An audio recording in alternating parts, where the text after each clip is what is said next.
welcome to our presentation from 80 pages to 12, an introduction to writing a journal manuscript about your DNP project. Did you know that writing for a publication does not have to be scary or intimidating? And just to give you a brief introduction, I'm Sara Hauber. I've been a professional editor for 25 years. The last 12 of those really focused on helping healthcare professionals publish in peer-reviewed journals. And 8 of those spent with the Duke University School of Nursing as their students editorial advisor. I just released the 3rd edition of my DNP manuscript, which is a comprehensive writing program for DNPs who wish to publish. And personally, I'm just starting my own PhD in allied health, focused on the psychosocial treatments for chronic pain. And thank you, Sara. I am Sharese Willis, and I have a PhD in professional writing, in English with a concentration in professional writing. And that means I help people who write as part of their work. And so my dissertation was in scientific writing. And for over 20 years, I've been editing for researchers in science. And for over 10 years, or maybe about 10 years, I've been editing DNP projects as well. I was a scientific editor on the staff of Mayo Clinic. And so that is the bio on me. Thanks for coming. And just that we would like to disclose that we are both sponsors of the conference today. I am the owner of mydnpmanuscript.com, as I mentioned. And I'm the owner of That's Editing Shop. All right, so we'll go over the objectives for our time together today. So we'll explain the purpose of journal manuscripts, detailed how to identify the right journal, and describe methods for beginning the writing, address DNP's obstacles to writing, and by DNPs, I mean people who have the DNP, obstacles to writing, and answer any questions, any common questions about writing for publication that you might have. So what is the purpose of journal manuscripts? We're going to start there, right at the beginning. Next. Why do journals exist? Let's talk about that. First and foremost, journals exist to share knowledge. This is actually the traditional way that healthcare practitioners back in the day, I would say 100, 150 years ago, it was primarily physicians, and they used journals to communicate about particular patients that they had. And we're going to talk about that in a little bit. And in that way, everyone in the profession who had access to this information would be able to grow their knowledge base. And this is still the reason why journals exist today. We want to share the knowledge, the hard-earned wisdom that we gain in this field of healthcare. And everyone has something to contribute to the knowledge base of everyone else in healthcare. So whether you're doing a systematic investigation, such as a quality improvement project, evidence-based practice change project, or a research study, you have something of value to those other individuals who might be reading this journal. So that's what they're for, gaining professional insights from others in your field. Next. Establishing best practice is also another important reason why journals exist. You will have noticed guidelines published in particular journals in an area of healthcare. And those guidelines being implemented and tested in various settings, and then those results published, potentially in the same journal, can help to see whether these guidelines hold true over various practice situations. So establishing best practice and testing best practice, another important reason why journals exist. Next. So related to that is instigating change. If, for example, a guideline exists and individuals put it into place in various practice settings and realize, something about this isn't working, and they do a systematic investigation to find out why or to challenge a current guideline, that information would then be published as well. And in this way, you can start to see how the science moves healthcare forward. So journals play an enormous role in that process. Next. And finally, speaking to a specific audience of your peers. And I say specific because the vast majority of journals, of which there are many, many nowadays, are really geared toward a very narrow audience. And in some ways, this seems a little strange, given that everything is connected. But in another way, this is a huge benefit because so many of us have a really narrow interest and we can really dig into it and connect with individuals, peers, colleagues that are also interested in that one very narrow thing. And in that way, we can contribute as a group to moving the science forward in our particular area. So speaking to an audience of our peers is a real hallmark of journals because they can be so narrow in their focus. Okay, next slide. So why should you write a manuscript? Well, that's what we're here to talk about today. The first point, really, really important, you should be able to contribute your hard-earned wisdom to the conversation. Every single one of you has been challenged in the past year and a half simply because of COVID. But even before that, you were learning things on the job. You were gaining new information that wasn't necessarily just pertinent to you or your practice or the unit in your hospital or wherever it is that you work. That hard-earned wisdom needs to be shared because you never know what of your insights might benefit a colleague of yours in another county, in another state, in another country. So especially since COVID, we've all learned a lot. And that wisdom really needs to be put in a publishable form and put into a journal so that others can read it. Next.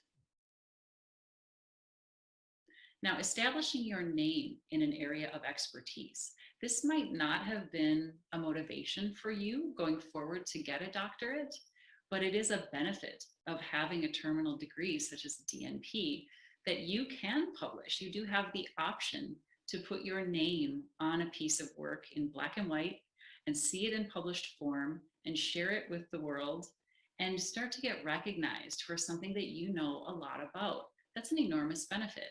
Now, why would you want to do that? Why would you want to have your name associated with a specific viewpoint or a specific area of expertise in research or quality improvement? One of the benefits is you might be invited to write an editorial for a journal that you really believe in and that you follow quite closely. You could also be invited to contribute to position papers. Once you put your name on a series of publications, especially in a narrow area of focus, you might be asked to serve on a panel that would put forward a position paper that would make a big difference to the population that you're interested in. And in that way, you might be able to start having more influence regarding policy changes. So publishing can have a really big impact on your career, and it can also help you have a greater impact in your field. Next. Confirming or refuting previous findings is a really important part of moving the science forward. And that is what a big reason why a lot of people publish. So you may have tried to implement something that another group or another professional had implemented in their setting and found really vastly different results when you did it at your setting. Publishing those results would then keep the conversation open, especially when we're implementing guidelines or doing what is considered a gold standard or a best practice. If you find very different results from something that someone else had just published, that helps keep the question marks there. And anytime there are question marks, that's another reason to implement a QI or do an evidence-based practice change or find a new way to research an area where maybe the standard of care isn't quite what you hoped it would be, but nobody is figuring out a way to, quote, fix it. This is a really big reason to write a manuscript when you find new information that either confirms or refutes previous findings. Next. And finally, we really want to press the point today, especially given the group that we're speaking to, increasing diversity in publication is an enormous reason for you all to publish. We need more diverse voices in the publishing sphere. This is enormously important, not only because every voice, every person in this group has a lot to say and a lot of important knowledge to share, but in a lot of cases, you may all be studying or representing groups that are typically understudied or underrepresented in the published literature. And we want to hear you all have a voice in the publishing realm. So that's a big reason why we're here today, to talk to you about publishing in journals. Next, please. So what types of manuscripts exist? You might be surprised to learn that there are not just original research or QI project manuscripts. This is important to talk about because although the subtitle of our talk is how to turn your DNP project into a manuscript, some of you may have had, especially during COVID, some really real reasons why your DNP project might not be publication worthy. Things happen. You know, you might have a measure that doesn't result in anything meaningful, or you may have had to end your project early because of COVID and not been able to collect data at all. That doesn't mean that the experience of going through the DNP program or the experience of starting a DNP project didn't result in something meaningful. You put in a lot of work, and some of that work can result in a manuscript, whether it is a QI manuscript or something else. So I'm going to introduce you to those something else's right here. So next, please. You want to check, because there are many different kinds of journal articles, not just QI projects or original research. You want to check the journal's author guidelines, and they will tell you what kinds of manuscripts they accept and typically give you a pretty good explanation of what those look like. Next, please. So we're going to look at 3 different examples of different types of manuscripts that could appear in a journal that you're interested in. So next.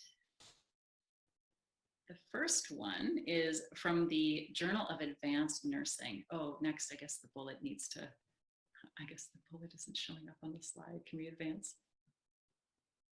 There we go, perfect. The Journal of Advanced Nursing. So they accept several different kinds of articles, one of which is called a commentary.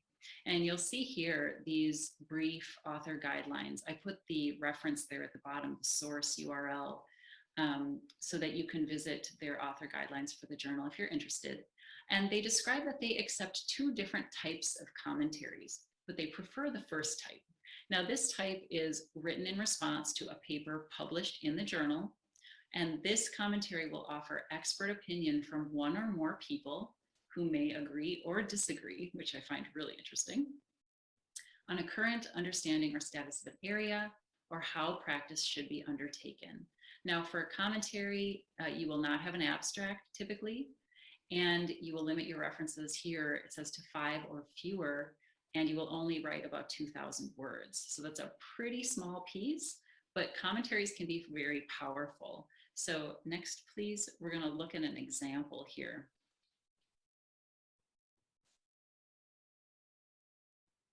And again, this is from the Journal of Advanced Nursing. And you'll see, I just put here the first sentence of this commentary because I want you to take a look at the language. Here we have an opinion piece, but it is a professional opinion. And so remember the guidelines that I just read, they say you can have up to 5 references. You need to have at least 1 because this is not just you deciding what's important to you. A commentary is backed up by evidence from previously published literature supporting your stance on an issue. So here we have these 2 authors saying, given the centrality of conceptual clarity to the advance of knowledge and practice, we are perplexed by the tone and content of Draper's editorial, arguing there is no place for concept analysis in the scholarship of modern nursing. So they had read Draper's editorial in a previous issue of the Journal of Advanced Nursing, and they got together and said, you know what, we need to refute this because we don't agree with that stance. We have something important to say about the benefits of concept analysis in the scholarship of modern nursing. And that's something that you all can do, whether individually or as a group or as a pair. If something is really important to you and you read in a previous issue, a published issue of a journal, something that really didn't seem right to you, you have this option of writing a commentary. And this is an option even if you, like I said, if your DNP project didn't necessarily result in a publishable QI paper, that doesn't mean you didn't learn something important that you feel passionate about. And you might find an opportunity to write a commentary about it, like these two authors have done here. Next. All right, so here now we have another journal, the Journal of Nursing Care Quality, and they mentioned that they accept review articles. Now, reviews are actually pretty common. There are a whole host of different types of review papers, and their author guidelines mention here that they accept systematic reviews, integrative reviews, literature reviews, and other types of reviews. Those could include scoping reviews or other types of qualitative narrative reviews. Like I said, there are a lot of different types of review papers. And the great thing about this is that if you have an interest in an area, maybe something related to your DNP project, you will have already been plunging into the databases and looking at what's the latest information about my interest. And for a lot of you, you will have done a type of literature review as part of your DNP program. So you have sort of a foundation of what that looks like. Now, a published review paper is much more systematic, meaning there are guidelines for how you do them and how you report them.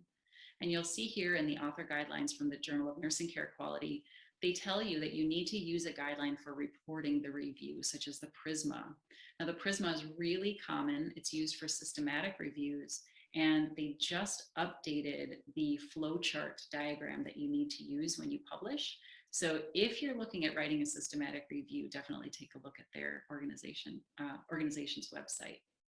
Now, one of the great things about review papers, you probably read some of them as part of your DNP project, setting the foundation for your own project. You need to really get a good overview of what's happening in a particular area related to your particular project. And you do that by creating this table of each of the sources that you include in your review. And the wonderful thing about digital publishing these days is that you get to include that table of articles and the outcomes and the sample size and what the measures were in your supplemental digital content. Now, this is something that is fairly new in the world of publishing over the last 10, 15 years. And it's a huge benefit for us who really like to read and understand an issue. So you can include that table of articles as part of your supplemental digital content, which is only available online. And next, we'll look at an example of a review paper. And I encourage you to look up this source if you have access to PubMed. I believe it's a full text, a free full text. And if not, if you have access to a database through your institution, take a look at it. This is a systematic review of the non-pharmacological strategies for improving heart failure outcomes in the community. And so these authors will have dug into the databases and really found all of the relevant studies in that area. But this was, almost 20 years ago. So just to get an idea of what a review paper looks like from this journal. Next. Oops, sorry about that. I guess I put the bullets in late. So this one we have, thank you, from the Journal of the American Association of Nurse Practitioners. Now, case studies were sort of the original way that practitioners back in the day shared information. Before research was really systematized, individual, typically physicians, would have a patient who was spectacularly interesting because of the course of symptoms or the course of a disease or a recovery, something that made that patient really stand out that the practitioner had not seen before. And so a case study is just that. In this, the Journal of American Association of Nurse Practitioners journal guidelines, they describe that a clinical or case study is a clinically focused article, which is important, and it should be unique, cutting edge, or pertains to a special topic or themed issue. And that's important. It needs to really match the focus of that journal, especially because you're talking about one patient, typically in a case study. Next. So if we look at this example of a case study from the Journal of the American Association of Nurse Practitioners, we've got here the purpose from the abstract. So you can see how this is very different from a purpose of, say, a research study, a QI project, or even a systematic review. This paper is just to present a case study of a 34-year-old woman, so one person, with Cushing's disease, and provide NPs with the understanding of the clinical presentation needed for early recognition and treatment of the disease. So again, we're looking at sort of a rare disease. It's not very common, Cushing's, and to get exposure to what does that look like? What does it look like in practice?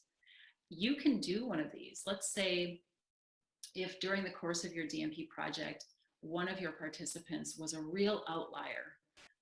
Something happened, whether it was the course of symptoms or the course of the treatment. If it was unique and interesting and something you had not been exposed to before, that could be a really good prospect for a case study. Now, of course, you would have to get informed consent and protect the anonymity and confidentiality of the case, so to speak, the participant. But this is another really interesting way that you can put your stamp on your field and move the science forward by presenting a case in a journal. So those are just a few of the different types of articles available to you. And now Dr. Willis will talk about how to find the right journal for you. All right, so as Sara mentioned, and thank you, Sara. As Sara mentioned, there are many different types of journals, many journals. And so you want to make sure that the journal that you reach out to is the right fit for the kind of research or the kind of document that you have to submit. All right. So we'll look at some ways that you can find journals, but know that, and as Sara mentioned, journals have a purpose, have a focus. For instance, there are articles, journals that are just focused on, say, diabetes or on cardiac care. There are journals, even within the umbrella of nursing, there's so many different types of journals. There's some for nurse practitioners. So the area is vast. And so when you're writing, it's important for you to write for the audience that you're submitting this document to be considered for publication. So the author guidelines will be on the websites of the journals that you will see. So if they have a website, most likely they will have an area that says instructions for authors or some variation of that wording. And so they will tell you, well, this is your word count limit. These are the types of articles, and Sara just went over several of them. These are the types of articles that we publish. And they tell you style requirements. So, and we'll look at some of those as well. And as Sara mentioned, many of you have done quality improvement projects. There are some journals that publish quality improvement projects, and they will tell you that on their website, but some do not. So it's important to know that before you submit your manuscript to a journal. All right, so how do you go about actually finding the right journal for you? A good starting place is to look at the references that you've already found for the project that you've done. So the project that you've done has references on your particular topic. So you know that those journals are interested in that topic already. So that's a good place to find potential publishers for your manuscript. And then, as I mentioned, you look at the author guidelines to see whether what you have would fit what they have an interest in. Another good tactic is to read the journals to see what they have published recently, because it could be that ordinarily they would be interested in the topic that you're writing on. But if they just publish something on that topic, they might not be interested at this time. So that's something for you to consider. And also looking at the journals, reading the articles they publish, you can see the kind of style even. And when I say style, I mean, um, so all of the journals are going to require that you follow some kind of format. And I'll get into that in just a moment.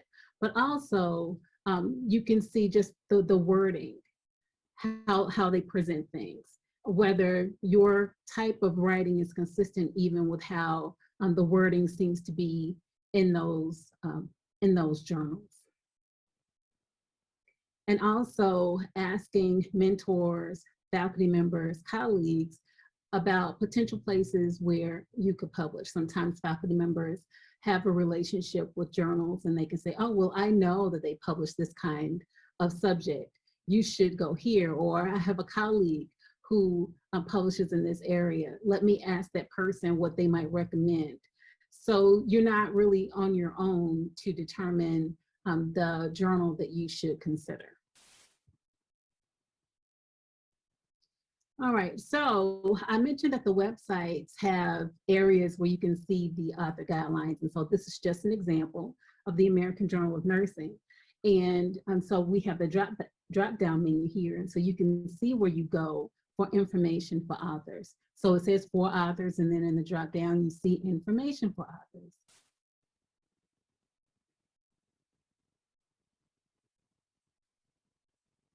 Just a moment, I'm having trouble clicking through. Okay, there we go. And so here's the link to this particular page if you're interested in just going and taking a look. Okay, and here's a screenshot of some information that you might find on such a page, the author guidelines, and it tells you how you should prepare the manuscript. And so most of you by now are familiar with APA style. You've seen it, even if you haven't mastered it. And so many of the journals require APA style. And so this journal is saying that's what they require. And also they have some other guidelines about what the margin should be, how long it should be. And so if we go down to the bottom and it has the length. So it says that the journal does not have a limit on page length for feature articles. However, papers over 20 pages in length are discouraged. So, so just really be cognizant of that. Keep in mind in the peer review process, these are people who are probably professors. They have a very full schedule themselves. And so they might not be interested in reading something that is super long. So, you know, say what you have to say, be succinct, be careful with your wording, but convey the elements that you want to convey.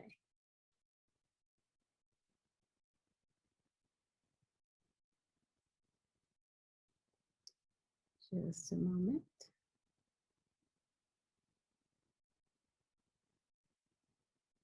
Okay. All right. And there's a database.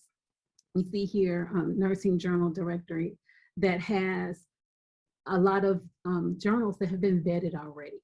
Of course, there's no guarantee that these journals are necessarily the best journals, but the organization that has put this together has done its due diligence in trying to make sure that these are reputable journals. And also there's a search function on this website for you to look at journals that are related to your topic. So it's not the most user-friendly, like you can't do advanced searches on this website from what I could tell, but it is helpful to be able to search.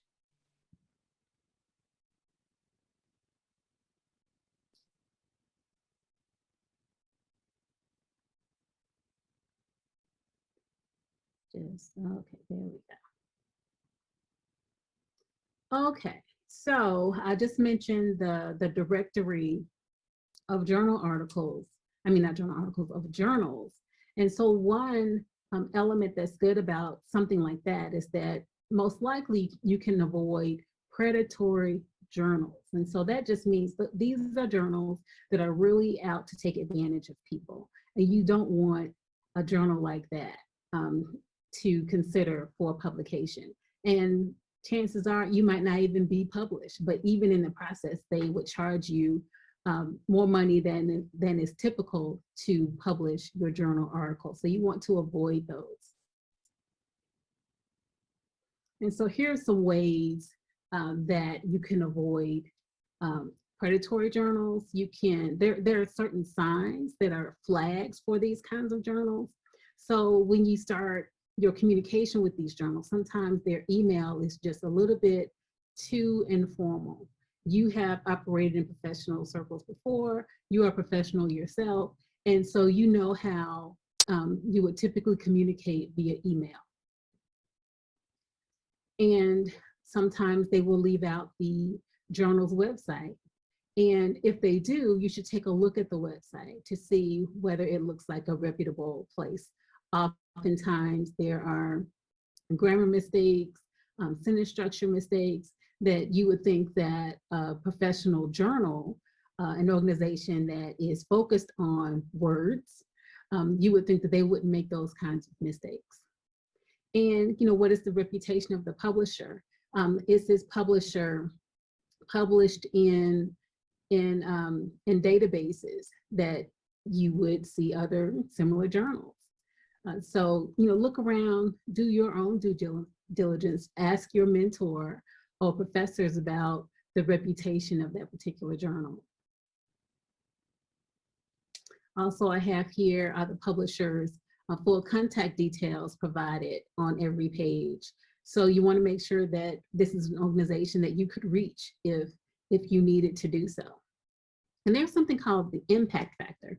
So the impact factor is this number that kind of signifies how prestigious or reputable a journal is.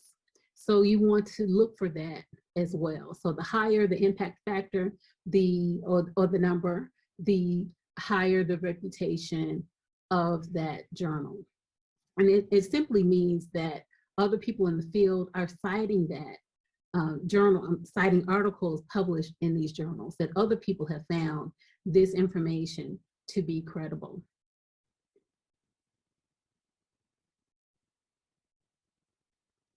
Also, one issue is, in your own research, you probably found that there were some manuscripts or some articles you were able to find just available to the public, to anyone. Some that were only available maybe through your library's databases. And so those that are available to everyone, they're called open access.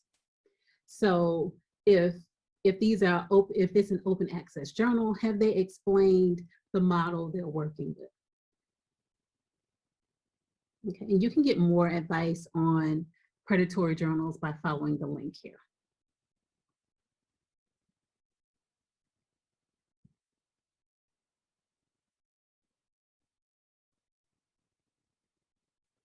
Okay, one other element, I mentioned the peer review process. And so when you're engaging with journals, they should tell you what to expect in the process of getting your manuscript reviewed. And so if that seems a little fuzzy, there might be something going on that they don't want you to be aware of. And so that's a sure sign of a predatory journal. And here's a link here for more information about that.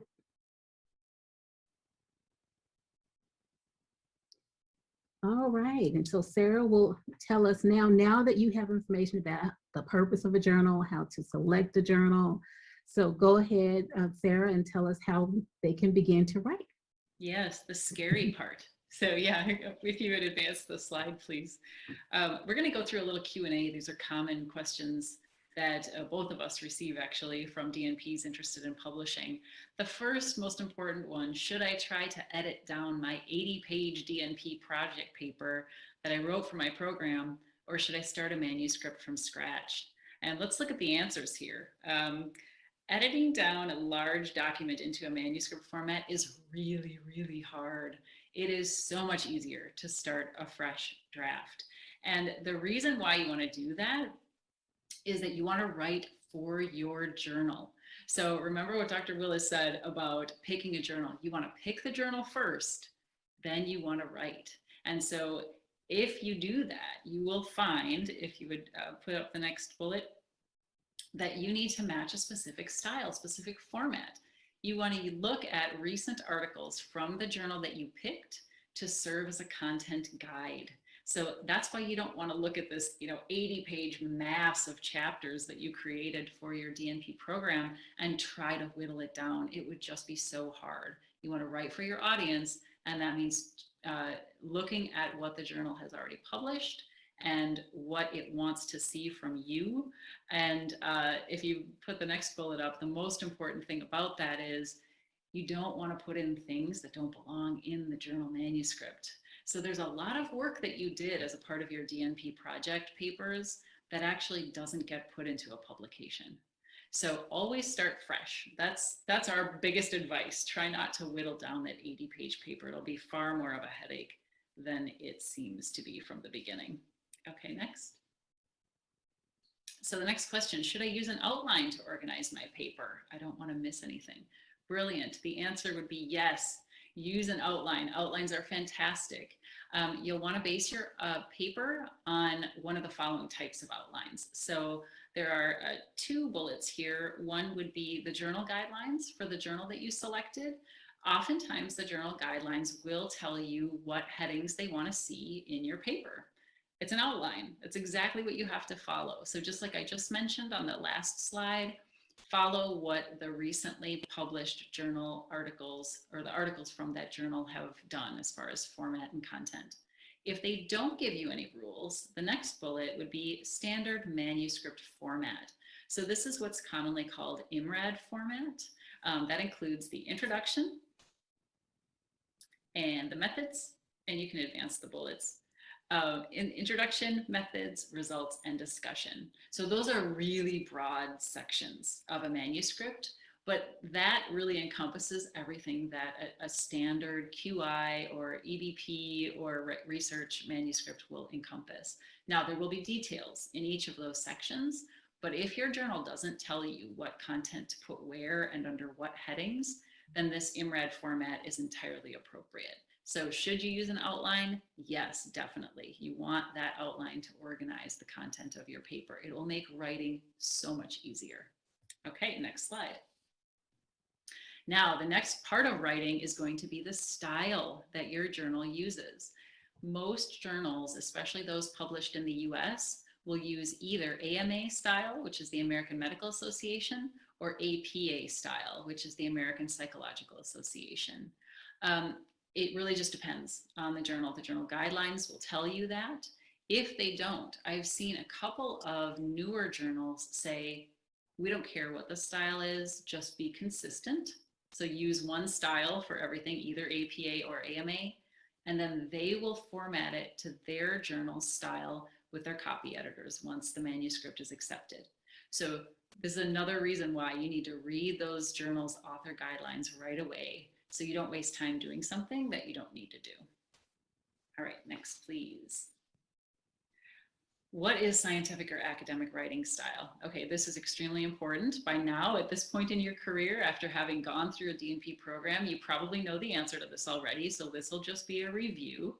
The first point is that scientific or academic writing is professional, but it is clear. There's not any jargon if you can avoid it. Because jargon isn't clear. You don't want your manuscript to sound like a legal contract. You know how there's a lot of convoluted grammar and words that are really unnecessary. You want to write clearly and be professional about it, in that you're not expressing opinions or just sounding off about something. This is all stuff that is assertions. And if you could post the next couple of bullets, really simple, proper grammar, active voice.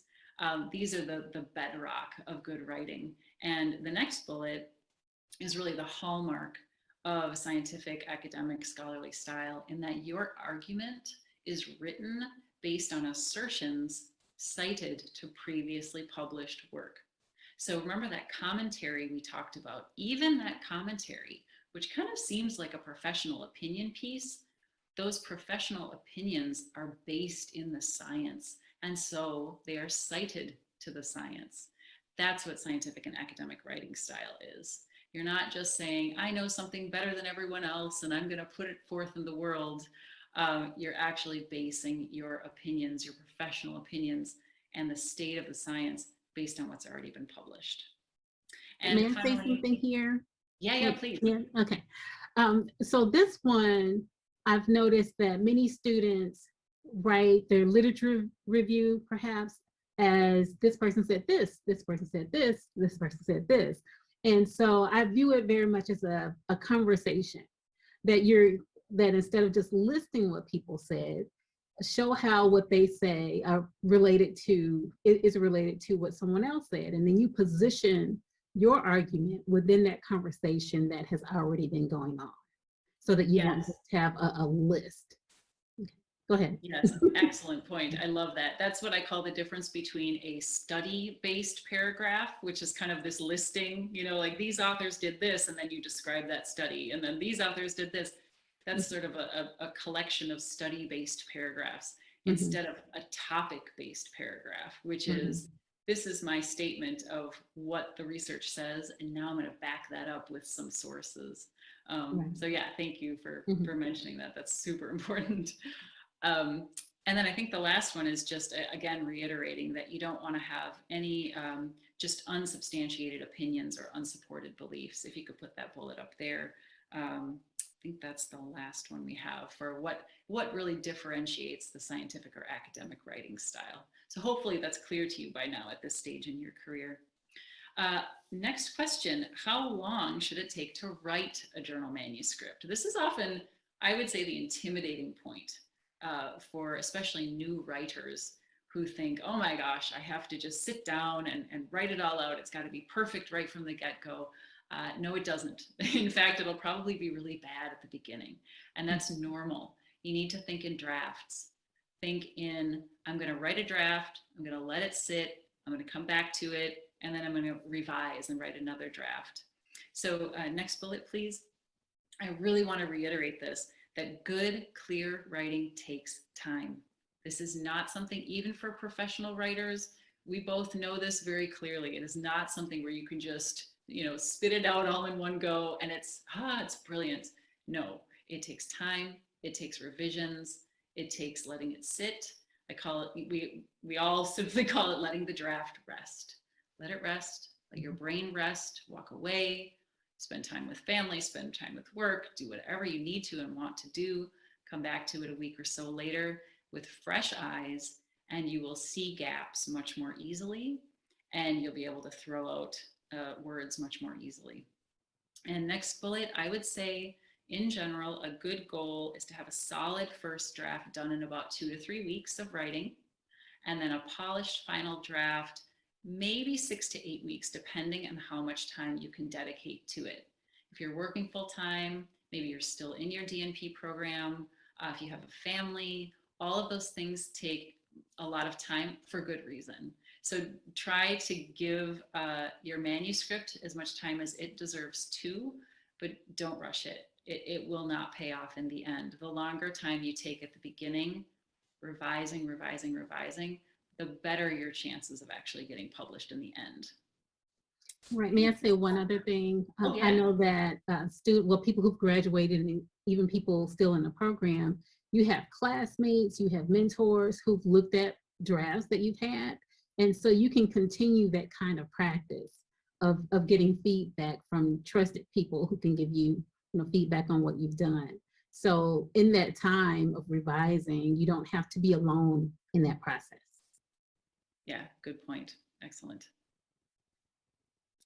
Yes, so this is our final question regarding how to go about writing. So after I choose a journal and write my manuscript, what's the process?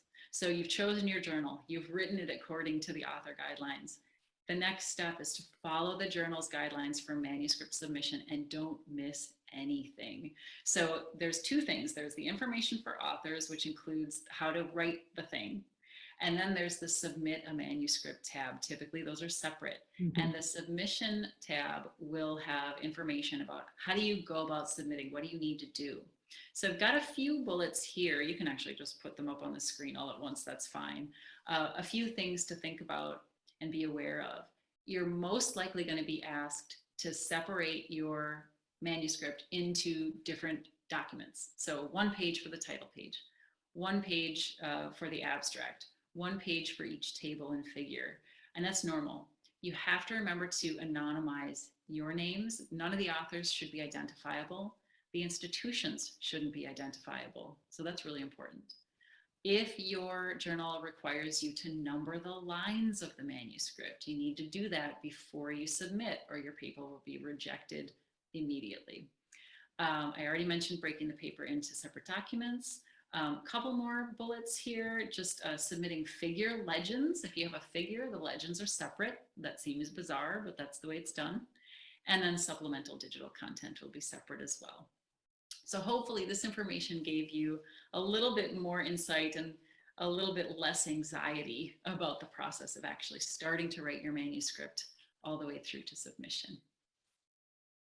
Okay, so next we will talk about how to overcome your obstacles to writing. Okay, so here's another question that someone might have. When I think about writing for publication, I freeze. What can I do to trick myself into sitting down and writing? So we do have to be aware of psychology and just helping ourselves to move forward. So the best approach is to remember that writing happens in drafts. So Sara just talked about that. A good first draft, well, first draft is never good. So even professional writers go through draft after draft after draft. It takes them years, oftentimes, to write. Let's say if it's a novel or even a nonfiction book, they have editors, at the publishers.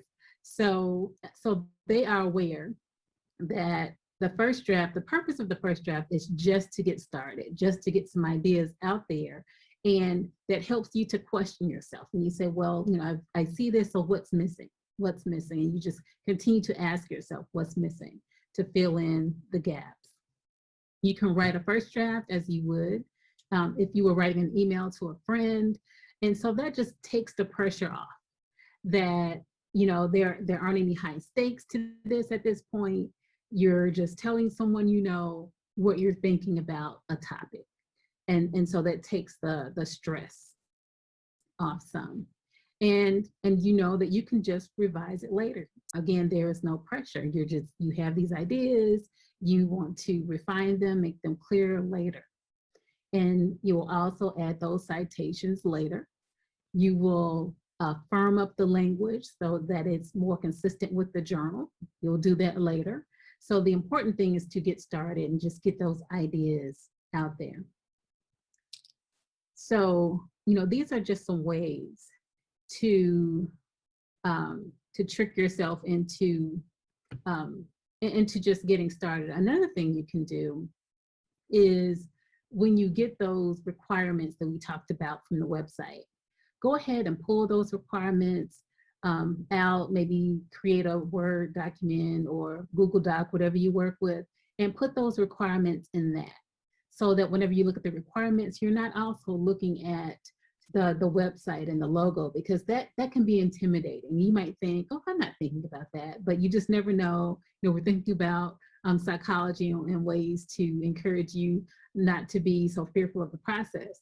So if you're not constantly berated with this institution, this big institution of the journal, then that can take some pressure away. So pull those requirements off the web page, put the requirements in a separate document so that you're just looking at that for reference.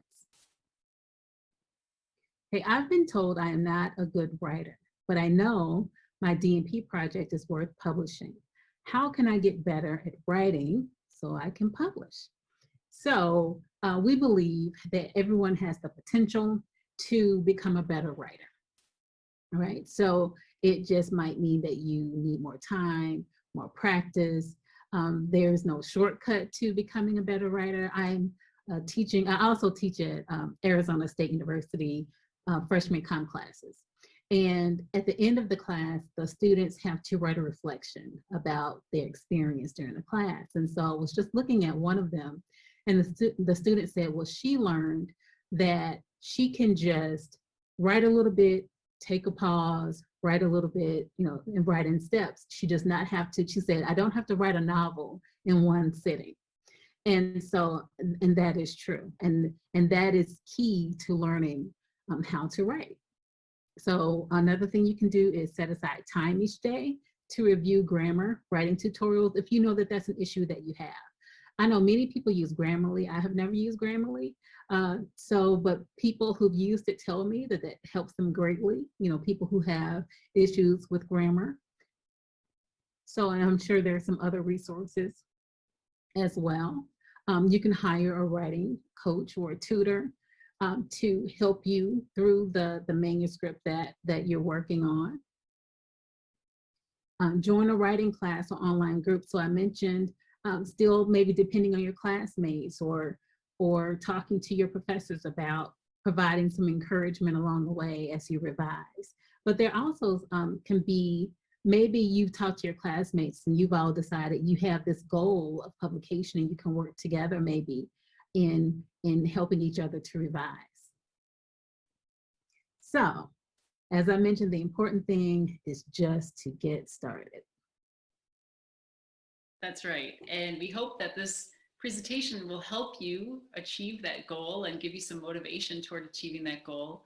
And we would love to open it up now to any questions, any remaining questions that you might have about how to write a journal manuscript.